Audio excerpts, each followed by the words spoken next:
You ask Tiger to solve. This deals with linear equations with one unknown.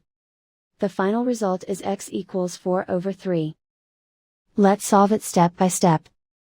Group all x terms on the left side of the equation. Subtract x from both sides. Group like terms. Simplify the arithmetic.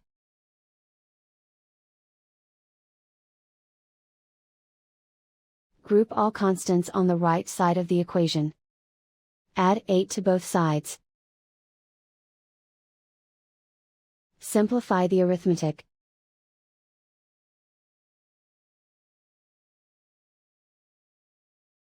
Isolate the x. Divide both sides by 6.